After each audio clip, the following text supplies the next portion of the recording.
Reeves County is preparing for the worst, a potential spill of radioactive materials.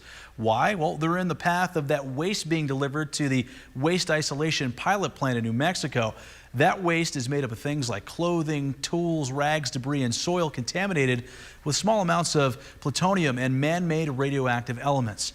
Jason Freund tells you more about their training today. Well, a lot of chemical trucks pass through here on Reeves County through shipping lanes, which is why it was so important to have this training exercise here in Reeves County on the off chance that one of those chemical trucks accidentally spill over. Reeves County is one of the most used routes for the waste isolation pilot plant, aka WIPP. So we have approved transportation routes that we negotiated years ago with each state we transport through, and Reeves County is on one of those approved transportation routes.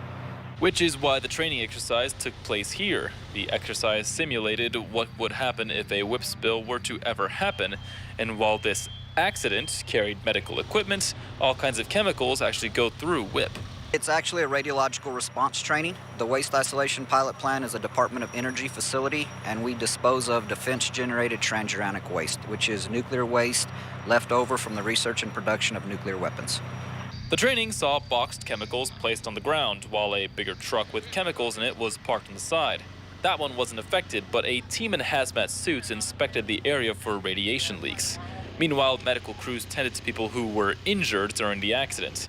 It's a situation to prep everyone for the real thing. So this is a scenario where medical response, medical grade radiation broke out of its packages.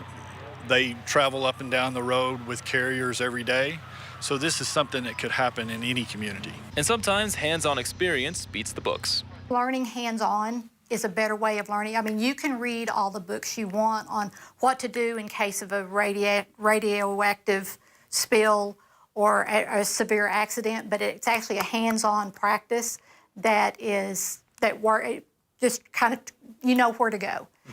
Now, with over 16.3 million miles worth of shipping logged safely without an accident, that's why it was so important to have this training exercise today, just in case city officials and first responders can be ready for anything. In Reeves County, I'm Jason Freund, News West 9.